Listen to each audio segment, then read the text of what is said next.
السلام عليكم ورحمة الله وبركاته. الحمد لله يستعينه ونستغفره ونعوذ بالله من شرور أنفسنا ومن سيئات أعمالنا. من يهده الله فلا مضل له ومن يضلله فلا هادي له. ونشهد أن لا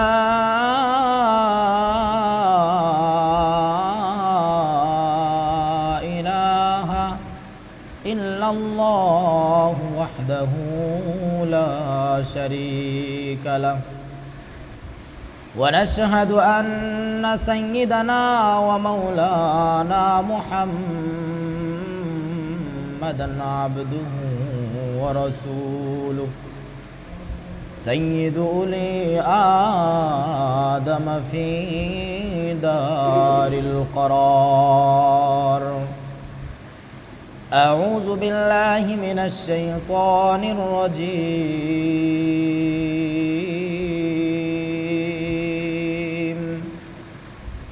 بسم الله الرحمن الرحيم. قل هل يستوي الذين يعلمون والذين لا يعلمون إنما يتذكر أولو الألباب. وقال تعالى وقال عليه الصلاة والسلام: من قرأ حرفا من كتاب الله فله حسنة والحسنة بعشر أمثالها. صدق الله العظيم وصدق رسوله النبي الأمي المولانا الكريم. ونحن على ذلك من الشاهدين والشاكرين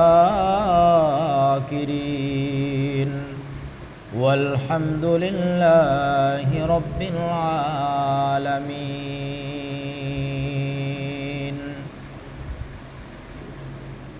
আল্লাহ পাকের লাখ কোটি শুকরিয়া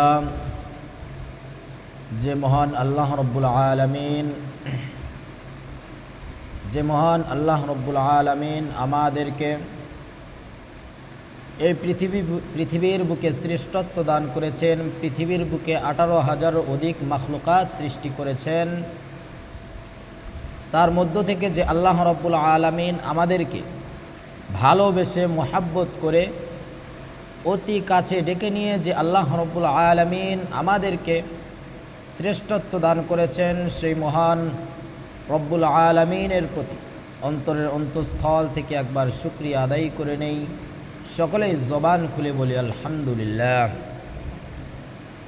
তারপর দরুদ প্রেরণ করে সেই মহামানবের উপর যে মহামানবকে লক্ষ্য করে আল্লাহ রব্বুল আলামিন মানব জাতিকে শ্রেষ্ঠত্ব দান করেছেন, যে মানবকে আল্লাহ রব্বুল আলামিন প্রতিটি মাখলুকাতের উপর রহমত স্বরূপ প্রেরণ করেছেন, সেই মহামানবের উপর একবার দরুদ পড়ে নেই। সকলেই বলি সাল্লাল্লাহু আলাইহি ওয়াসাল্লাম।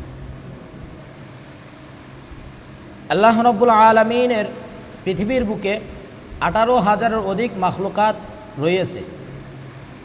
কিছু কিছু কিতাবের অনুযায়ী, আশরাফ আলী থানভী রহমাতুল্লাহি আলাইহির কিতাবের অনুযায়ী একটা নির্ধারণ করেছে পৃথিবীর বুকে 18,000 মাখলুকাত রহিয়াছে।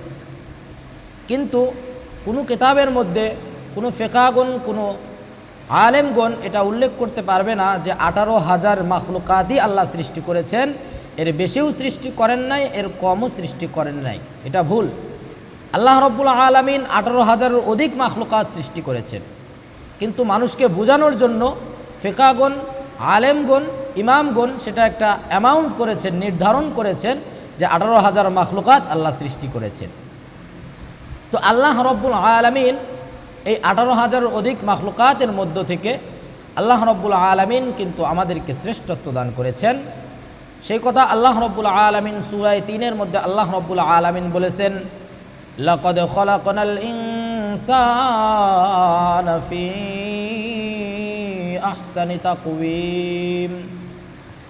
আমি মানুষকে অতি সুন্দর, অতি শ্রেষ্ঠ রূপে সৃষ্টি করেছি। আল্লাহ রাব্বুল আলামিন কিন্তু পৃথিবীর মধ্যে এতগুলা মাখলুকাতের মধ্যে কোনো মাখলুকাতকে কিন্তু আল্লাহ রাব্বুল আলামিন বলে নাই আমি তোমাকে উত্তম রূপে সৃষ্টি করেছি। শুধুমাত্র মানুষের ক্ষেত্রে আল্লাহ রাব্বুল আলামিন সূরা 3-এর মধ্যে আল্লাহ রাব্বুল আলামিন এটা বলেছে। তো আল্লাহ রাব্বুল আলামিন যেহেতু আমাদেরকে শ্রেষ্ঠত্ব দান করেছেন, তো আমাদেরকে এই শ্রেষ্ঠত্ব বজায় রাখার জন্য করণীয় কি?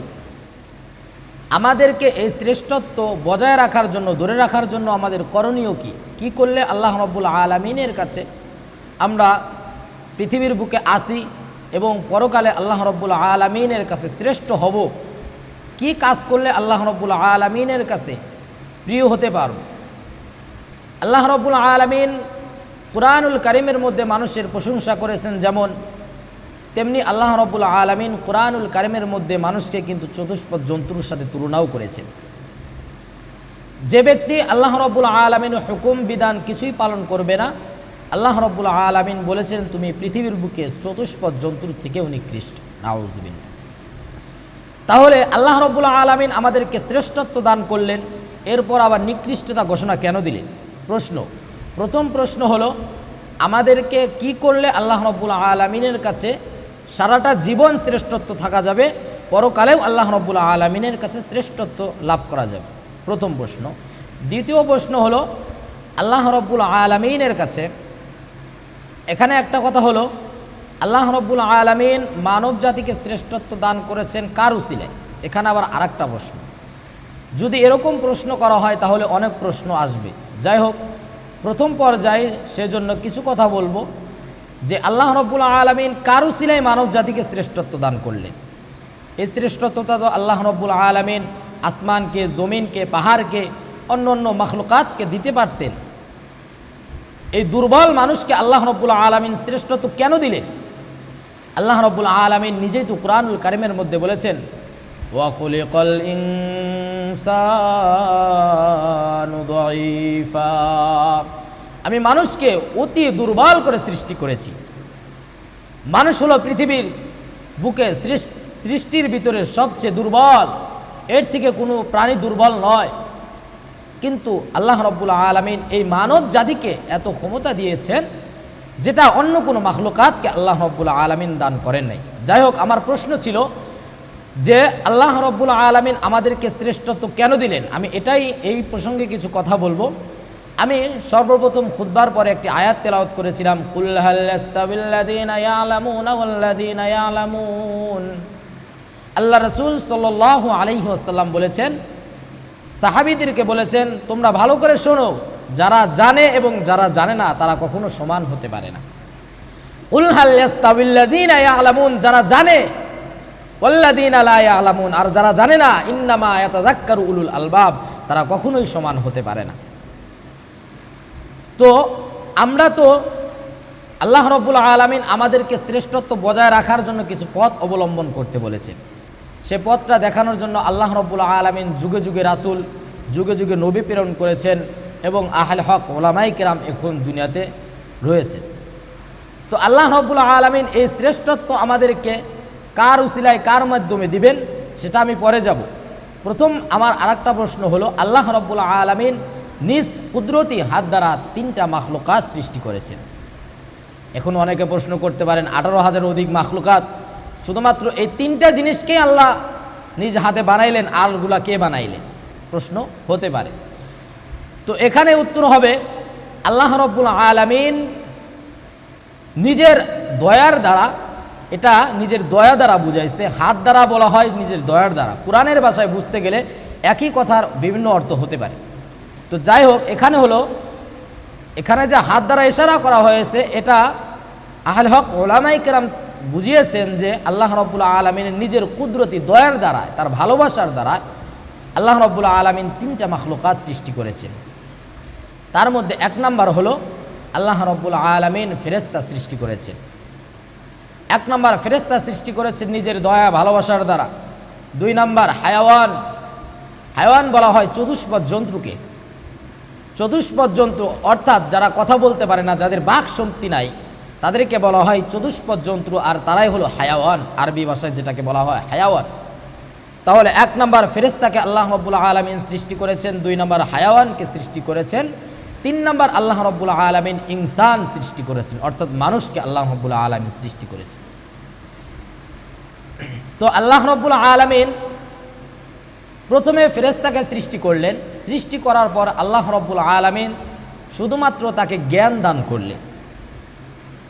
জ্ঞান এই জিনিসটা আবার কি, আমি বোঝানোর জন্য বলছি। জ্ঞান হলো একটা জিনিস খাওয়ার জন্য কেউ যদি আপনার সামনে পরিবেশন করে, সেটা ভালো না মন্দ, খারাপ, খাওয়া যাবে কি খাওয়া যাবে না, এটা বিবেচনা যে করবে, এটাই হলো জ্ঞান। ভালো মন্দ বিবেচনা যেটাই করবে সেটাই হলো আপনার জ্ঞান। এই জ্ঞানটাই শুধুমাত্র আল্লাহ রাব্বুল আলামিন ফেরেশতাকে দান করেছেন। সেই জন্যে আল্লাহ রাব্বুল আলামিন ফেরেশতাদেরকে এই জ্ঞান দান করার কারণে আল্লাহ রাব্বুল আলামিনের ইবাদতই সবসময় করতে থাকে, কারণ তাদের মধ্যে শুধু জ্ঞানটাই রয়েছে, আর অন্য কিছু আল্লাহ রাব্বুল আলামিন তাকে দান করেননি।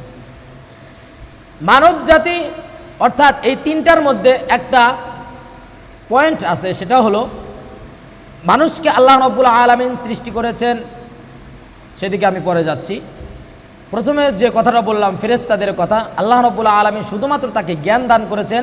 সেই জন্যে তাদের জ্ঞানের কারণে আল্লাহ রাব্বুল আলামিন জ্ঞান দ্বারা বোঝেন আল্লাহ রাব্বুল আলামিন আছেন এবং সেই আমাদেরকে সৃষ্টি করেছেন। সেই জন্যই শুধুমাত্র তারা আল্লাহ রাব্বুল আলামিনেরই ইবাদত করে থাকে, অন্য কোনো দিকে যায় না। চলে গেল ফেরেশতা। দুই নাম্বার আসতে হায়াওয়ান। হায়াওয়ানকে আল্লাহ রাব্বুল আলামিন জ্ঞান দান করেন নাই, যৌন চাহিদা দান করেছেন এবং নিজের বংশধরটা বড় হবে, বিস্তার হবে, এই জিনিসটা তাকে দান করেছেন। জ্ঞান দান করেন নাই, যৌন চাহিদা দান করেছেন। দুইটা জিনিস দান করেছেন। ফেরেশতাকে শুধুমাত্র জ্ঞান দান করেছেন, যৌন চাহিদাও দান করেন নাই, এবং তার জন্ম বিস্তার, তার থেকে যে আরেকজন জন্ম লাভ করবে, এটাও আল্লাহ রাব্বুল আলামিন তাকে দান করে নাই। তাহলে ফেরেশতাকে শুধুমাত্র জ্ঞান দান করেছে, হায়াওয়ানকে জ্ঞান দান করে নাই, শুধুমাত্র তাকে যৌন চাহিদা দান করেছেন এবং তার বংশ বিস্তার হবে যে, এটা দান করেছে। শেষমেশে আল্লাহ রাব্বুল আলামিন যখন শেষে চলে আসলেন মানব জাতিকে সৃষ্টি করার জন্য, তখন মানব জাতিকে আল্লাহ রাব্বুল আলামিন সৃষ্টি করার পরে জ্ঞান, যৌন চাহিদা, জন্ম বিস্তার, তিনটা দিয়েই আল্লাহ রাব্বুল আলামিন মানব জাতিকে সৃষ্টি করছে। সুবহানাল্লাহ। আল্লাহ রাব্বুল আলামিন ফেরেশতাকে শুধুমাত্র জ্ঞান দান করেছে, যৌন চাহিদা দান করে নাই, তার জন্ম বিস্তার যে হবে এটাও তিনি কি আল্লাহ রাব্বুল আলামিন তাকে দান করে নাই। হায়াওয়ানের বেলায় আল্লাহ রাব্বুল আলামিন হায়াওয়ানকে জ্ঞান দান করে নাই, জন্ম বিস্তার তার প্রবাহিত থাকবে কিয়ামত পর্যন্ত, এবং তার যে যৌন চাহিদা রয়েছে এটাও কিয়ামত পর্যন্ত থাকবে। আর মানুষকে আল্লাহ রাব্বুল আলামিন জ্ঞানও দান করলেন, যৌন চাহিদাও দান করলেন, এবং তার থেকে যে বংশধর বাড়বে সেটাও আল্লাহ রাব্বুল আলামিন দান করলেন। এখন প্রশ্ন হলো যে ফেরেশতারা তারা তাদের জ্ঞানের মাধ্যমে তারা বোঝে যে আমার শুধু ইবাদতই করতে হবে। একটা গাভী, একটা কুকুর, তার তো আল্লাহ জ্ঞান দান করে নাই, এটা তো আল্লাহ রাব্বুল আলামিন নিজেই বলেছেন, আমি হায়াওয়ানকে জ্ঞান দান করি নাই, চতুষ্পদ জন্তুকে জ্ঞান দান করি নাই। আপনি একটা হায়াওয়ানকে একটা দোষে আপনাকে তাকে মারলেন, সে বুঝতে পারবে না কেন আমাকে মারলো, পরবর্তীতে আবার সেই ভুলটাও সে করে বসবে। তার ভিতরে কি নাই? জ্ঞান নাই। তাহলে তাকে দোষ দিয়ে লাভ হবে না। আল্লাহ রাব্বুল আলামিন তো তাকে জ্ঞানই দান করে নাই। একটা গাভী যদি একজনের ক্ষেত খামারে গিয়ে থাকে, তার ফসল নষ্ট করে থাকে, সেই ফসল থেকে যদি আহার করে, তাহলে মালিককে একজন গালি দিবে। সেই সারটাকে, সেই গাভীটাকে যদি মারধর করা হয়, মারধর করার পরে যদি মালিকের কাছে দেওয়া হয়, মালিক যদি সেই গাভীটাকে সারাদিন বুঝায় যে আমার 100 বিঘা সম্পত্তি আছে, তুমি ওই গরিবের ধানের খেতে যেও না, গরিবের ফসলের মধ্যে তুমি যাইও না, তুমি আমার 100 বিঘা সম্পত্তির মধ্যেই তুমি কি তোমার আহারটা করো, তুমি আমার জমির ভিতরে চলে যাও, গাভী কিন্তু বুঝবে না। গাভী ছেড়ে দেওয়ার পরে যেখানে তার মন চাবে সেইখানে আবার সেই খেতেই চলে যাবে, কারণ তাকে বুঝালে বুঝবে না, কারণ আল্লাহ রাব্বুল আলামিন তাকে জ্ঞান দান করে নাই। এটা তার দোষ না। আল্লাহ রাব্বুল আলামিন তাকে তো জ্ঞানই দান করেন নাই, তাহলে তার তো দোষ না। তো শেষমেশে আল্লাহ রাব্বুল আলামিন মানব জাতিকে সৃষ্টি করেছেন জ্ঞান দিয়ে, জন্ম বিস্তার দিয়ে, যৌন চাহিদা দিয়ে। এখন প্রশ্ন হলো, গরু ভুল করে, গাভী ভুল করে তার জ্ঞান নাই বলে, কিন্তু আমি মানুষ যদি ভুল করি তাহলে তো সেটা মানাবে না, কারণ আল্লাহ রাব্বুল আলামিন আমাকে জ্ঞান দান করেছে। গাভীকে জ্ঞান দান করে নাই, সে বুঝতে পারে না। মানব জাতিকে তোমাকে জ্ঞান দান করেছে, তোমাকে বুঝতে হবে, রাসূলের সুন্নত অনুযায়ী চলতে হবে, কোরআনের হাদিস অনুযায়ী চলতে হবে, ইমামগণ যে কথা বলে, আলেমগণ যে কথা বলে, সে পথে তোমাকে চলতে হবে। যদি তুমি না চলো তাহলে তো তুমি চতুষ্পদ জন্তুর থেকেই খারাপ হবে। কথাটা বুঝে আসছে? গাভীর জ্ঞান নাই, সে ভুল করে, তোমার জ্ঞান থাকা সত্ত্বেও যদি তুমি ভুল করো তাহলে তো তুমি বড় গাধা হয়ে গেলে, বড় জানোয়ার হয়ে গেলে। তার তো জ্ঞান নাই, সে ভুল করতেই পারে, তোমার জ্ঞান থাকা সত্ত্বেও যদি ভুল করো তাহলে তুমি বড় গাধা হয়ে গেলে। তাহলে সেই জন্যই আল্লাহ রাব্বুল আলামিন বলেছেন, তোমাকে আমি জ্ঞান দান করেছি, তারপরেও যদি তুমি ভুল করো তাহলে তো তুমি চতুষ্পদ জন্তুর থেকে নিকৃষ্টই হবে। তো এটাই ছিল আমার বোঝানোর জন্য। এখন যাব মেন পয়েন্টে, আল্লাহ রাব্বুল আলামিনের কাছে শ্রেষ্ঠত্ব সারা জীবনের জন্য কিভাবে থাকা যাবে। তাহলে কথাগুলো যদিও ভাঙাচোরা হয়, অনেক গুরুত্বপূর্ণ কথা। তো যাই হোক, আল্লাহ রাব্বুল আলামিন এই তিন শ্রেণীকে সৃষ্টি করার পর যখন এরকমভাবে জ্ঞান, যৌন চাহিদা, জন্ম বিস্তার বিবেচনা করলেন, তখন আল্লাহ রাব্বুল আলামিন কাকে শ্রেষ্ঠত্ব দান করবেন, কাকে শ্রেষ্ঠত্ব দান করবেন আল্লাহ রাব্বুল আলামিন? আল্লাহ রাব্বুল আলামিন তখন লাউহে মাহফুজের মধ্যে কোরআনকে অবতীর্ণ করলেন, কোরআনকে নাজিল করলেন লাউহে মাহফুজের মধ্যে। আল্লাযী আল্লামা বিল কলম, কলমকে আদেশ দেওয়া হলো তুমি লেখা শুরু করো। আল্লাহ রাব্বুল আলামিনের হুকুম পাইয়া কলম কোরআন লেখা শুরু করে দিলেন। কোরআন লেখা যখন শেষ হয়ে গেল, আবৃত্তি করা শেষ হয়ে গেল, তখন আল্লাহ রাব্বুল আলামিন এই কোরআনটা কার উপর নাজিল করবে, কোরআনটা কার উপর নাজিল করবে। এখানে আরেকটা প্রশ্ন হলো, আমি শুধু প্রশ্ন কথা বলছি, কথাগুলো মনোযোগ দিয়ে শুনবেন। সেটা হলো, এখানে একটা প্রশ্ন হলো, কোরআন লাউহে মাহফুজের মধ্যে আবিষ্কার করা হলো, লাউহে মাহফুজের মধ্যে রাখা হলো, ঠিক আছে। তো এই কোরআনটা আল্লাহ রাব্বুল আলামিন চাইলেই তো, সে যদি চাইতো যে কাউকে দিয়ে দিতে পারতো, মানব জাতিকেই কেন দিল? মানব জাতিকেই কেন দিল? তো আল্লাহ রাব্বুল আলামিন আর মানব জাতিকে শ্রেষ্ঠত্ব কেন দিল? প্রশ্ন হলো, আল্লাহর রাসূল সাল্লাল্লাহু আলাইহি ওয়াসাল্লাম আল্লাহ রাব্বুল আলামিনের কাছে দামি হয়েছে কোরআনের জন্য। কিসের জন্য ভাই? কোরআনের জন্য। আল্লাহর রাসূল আল্লাহ রাব্বুল আলামিনের কাছে দামি হয়েছে কোরআনের জন্য, আর আমরা উম্মত যে রয়েছি, আমরা উম্মত দামি হয়েছি রাসূলের জন্য। তাহলে কথাটা পরিষ্কার, আল্লাহ রাসূল আল্লাহর কাছে দামি হয়েছে কোরআনের জন্য, আর আমরা তার উম্মত দামি হয়েছি রাসূলের জন্য। তাহলে আমাদের মেন পয়েন্টটা সেটা কিন্তু কোরআন। কোরআন কিন্তু আমাদের মেন মজবুত শক্তি, গোড়া। এই কোরআনকে যদি আমরা না মানি তাহলে কিন্তু রাসূলকেও মানা হবে না, আল্লাহ রাব্বুল আলামিনকেও মানা হবে না। তাহলে আমি প্রথম প্রশ্নে যাব, রাসূল দামি হয়েছেন কোরআনের জন্য। তো আল্লাহ রাব্বুল আলামিন কোরআনটা লিপিবদ্ধ করার পর আল্লাহ রাব্বুল আলামিন সর্বপ্রথম আসমানের কাছে চলে গেলেন। ইন্না আরাজনাল আমানাতা আলাস সামাম, আল্লাহ রাব্বুল আলামিন সর্বপ্রথম আসমানের নিকটে চলে গেলেন। আসমানের নিকটে যাওয়ার পরে যখন আল্লাহ রাব্বুল আলামিন আসমানকে ডেকে বললেন, হে আসমান, আমি তোমার মধ্যে এমন একটা জিনিস আমানত রাখতে চাই, এই আমানতটা যদি তুমি গ্রহণ করো তাহলে তুমি আমার কাছে এখন যে সম্মানিত হয়েছ, এই কিতাবটা গ্রহণ করার পরে আল্লাহ রাব্বুল আলামিন বলেন, তুমি আমার কাছে 100 গুণ আরো বেড়ে যাবে দামের দিক দিয়ে। আল্লাহ রাব্বুল আলামিনের এ কথা শুনে আসমান আল্লাহ রাব্বুল আলামিনের জন্য রাজি হয়ে গেলেন। আল্লাহ রাব্বুল আলামিন যখন বললেন, হে আসমান, তুমি এত খুশি হইও না, কারণ এই কোরআনকে তুমি ধারণ করার পরে যদি এই কোরআন অনুযায়ী আমল না করো তাহলে পৃথিবীর বুকে শ্রেষ্ঠ নিকৃষ্ট জাতি হিসাবে আমি তোমাকে ঘোষণা করব। কোরআন যখন এই কথা শুনলেন, কোরআন আল্লাহ রব্বুল আলামিনকে না করে দিলেন, না আমি তোমার এই আমানত রাখতে পারবো না, এই আমানতটা আমি বহন করতে পারবো না। আল্লাহ রব্বুল আলামিন চলে গেলেন ওয়াল আরদ, জমিনের কাছে, জমিন যখন আসমানের মতো না করে দিলেন, আল্লাহ রব্বুল আলামিন চলে গেলেন পাহাড়ের কাছে, ওয়াল জিবাল। আল্লাহ রব্বুল আলামিন যখন পাহাড়কে ডাক দিয়ে বললেন, হে পাহাড়,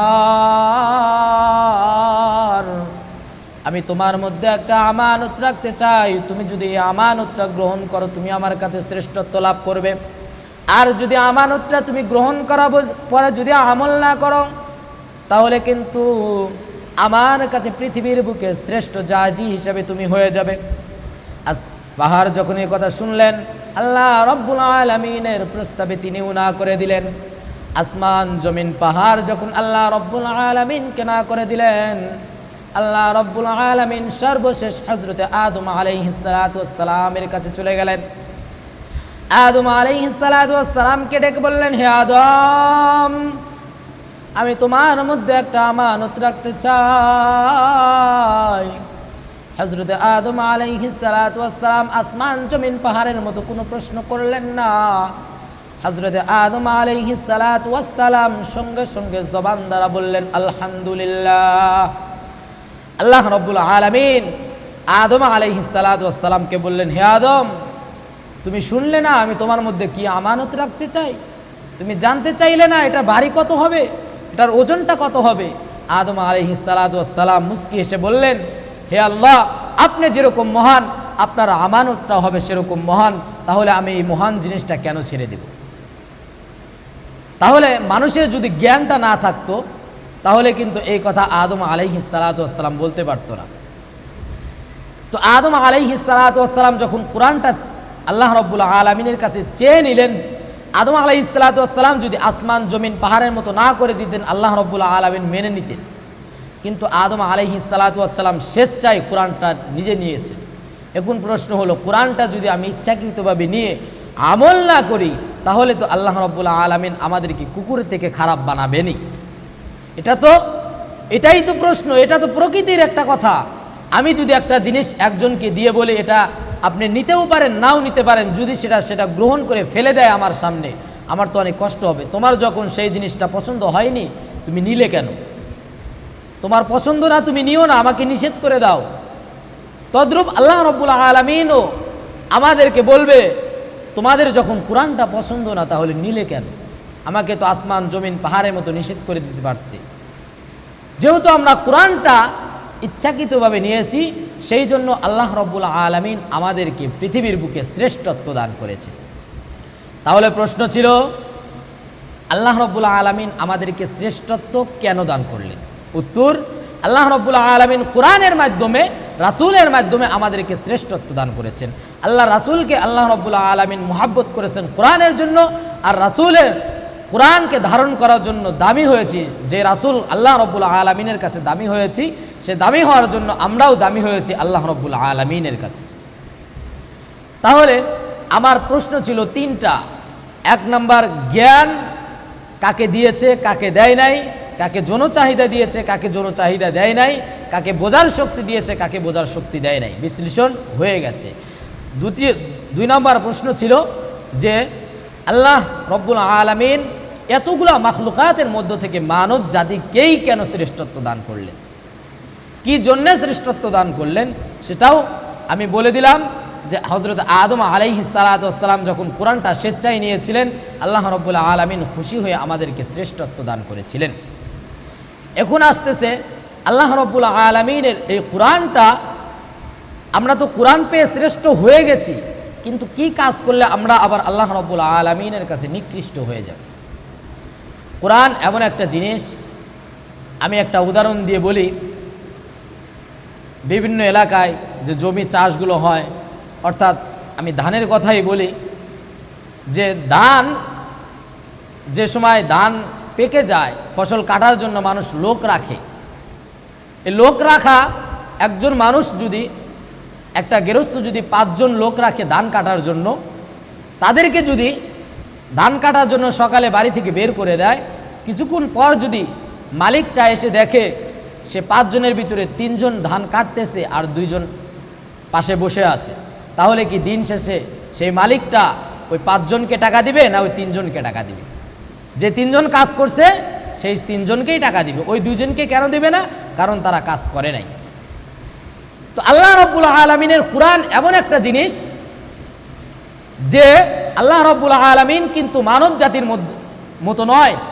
আল্লাহ রাব্বুল আলামিনের ফসল যে কাটবে সেও টাকা পাবে, যে ফসল কাটা দেখবে সেও টাকা পাবে।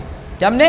আমি হাদিস পড়েছিলাম, মান ক্বরাআ হরফাম মিন কিতাবিল্লাহ ফালাহু হাসানাহ ওয়াল হাসানাতু বিআশরি আমসালিহা।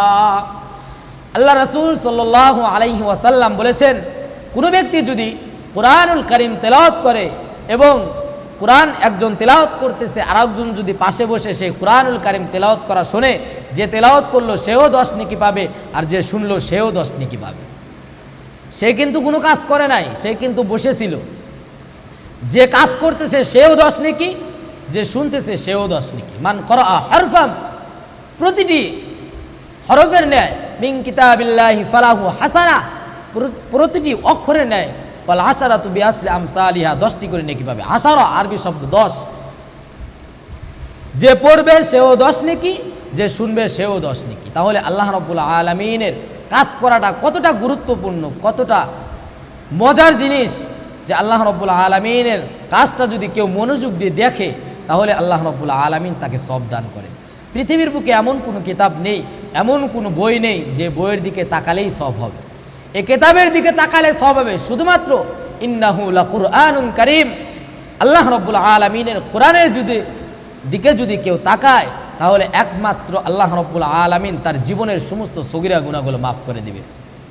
তাহলে কোরআন কতটা গুরুত্বপূর্ণ এটা তো আমাদের সাধারণ একটা বোঝার বিষয়, যে যার উসিলায় আল্লাহ রাব্বুল আলামিন এতগুলা মাখলুকাতের মধ্যে একটা মাখলুকাতকে শ্রেষ্ঠত্ব দান করেছেন, তাহলে যে জিনিসের মাধ্যমে, যে জিনিস দ্বারা শ্রেষ্ঠত্ব দান করেছেন সেটা অবশ্যই একটা মূল্যবান একটা জিনিস হবে। তাহলে এই মূল্যবান জিনিসটা আমাদেরকে বুঝতে হলে দ্বীনের রাস্তায় চলতে হবে, আহলে হক ওলামায়ে কেরামের নিকটে যেতে হবে। আর যদি আমরা সেখানে না যাই, এখন তো ডিজিটাল যুগ, আমাদের মনোরম পরিবেশে এমন একটা পরিবেশ, এমন একটা যুগ চলে আসছে যে যুগে মানুষ বাংলা কোরআন তর্জমা পড়ে, অন্য অন্য বিভিন্ন বই পড়ে আহলে হক ওলামায়ে কেরামকে ভুল ধরতে চেষ্টা করে। আহলে হক ওলামায়ে কেরাম কোরআন বোঝার জন্য দিনের পর দিন, দিনের পরে দিন, বছর পর বছর সাধন করে কোরআন বুঝতে সক্ষম হয় নাই, পুরাটুক অল্প সক্ষম হয়েছে। তাই মানুষকে বলতে পারে না যে আমি কোরআন পুরাটুক বুঝতে পেরেছি, এটা কেউ বলে না। কিন্তু এখন বর্তমানে কিছু কিছু মানুষ শুধুমাত্র বাড়িতে ফ্যানের নিচে, এসির নিচে এই বাংলা কোরআন পড়েই তারা মনে করে আমি আলেম থেকে বড় আলেম হয়ে গেছি। না, তুমি ভুল করেছো। যদি এরকম করে আলেম হওয়া যাইতো তাহলে আশরাফ আলী থানভী রহমাতুল্লাহ আলাইহি এত মেহনত করতো না। যদি এরকম করে আলেম হওয়া যেত ইমাম গজ্জালী রহমাতুল্লাহি আলাইহি মেহনত করতো না। যদি এরকম করে ইমাম হওয়া যেত, বোঝা যেত, তাহলে ইমামে আজম আবু হানিফা রহমাতুল্লাহ আলাইহি এত সাধনা করতো না, তাহলে তারা এত সুখে শান্তিতে সব কিছু বুঝে যেত না। আল্লাহর দ্বীনটা বোঝা এত সহজ না। ইসলাম প্রতিটি ধর্মের থেকে সহজ, কিন্তু ইসলামকে মানা খুব কঠিন। ইসলামকে মানতে হলে নিজের মনের সাথে জিহাদ করতে হবে। ইসলামের বিধিবিধানগুলো কঠিন না, মানা কঠিন। নিজের চেষ্টা করলে মানতে পারবো একটা জিনিস, এটা আমল করা সহজ, কিন্তু সেটাকে মানা আমার জন্য কঠিন হয়ে যায়। কারণ শয়তানের ওয়াসওয়াসা অন্তরের ভিতরে অবশ্যই থাকবে। সেই জন্য আলেমে হক, আহলে হক ওলামায়ে কেরামকে ভুল ধরতে গিয়ে অনেক অপমান হয়েছে, অনেক লজ্জিত হয়েছে। আল্লাহ রাব্বুল আলামিন কোরআনের মধ্যে বলেছেন, ওয়া তুইজ্জু মান তাশা ওয়া তুযিল্লু মান তাশা। আল্লাহ রাব্বুল আলামিন যাকে চায় তাকে সম্মান দান করেন, যাকে চায় তাকে অপমানিত করেন। তো আল্লাহ রাব্বুল আলামিন আমাদেরকে দুনিয়ার সমস্ত ফিতনা ফাসাদ থেকে, সমস্ত গুনাহ থেকে আল্লাহ রাব্বুল আলামিন আমাদেরকে বাঁচার তৌফিক দান করুক, কোরআন বোঝার তৌফিক দান করুক। আল্লাহ রাব্বুল আলামিন আমাদেরকে সঠিক পথ অবলম্বন করা তৌফিক দান করুক, আহলে হক উলামায়ে কিরামের সাথে সম্পর্ক রাখার তৌফিক দান করুক। ওমা তৌফিকি ইল্লা বিল্লাহ আলাইহি তাওয়াক্কালতু ওয়া ইলাইহি উনীব। আসসালামু আলাইকুম ওয়া রাহমাতুল্লাহি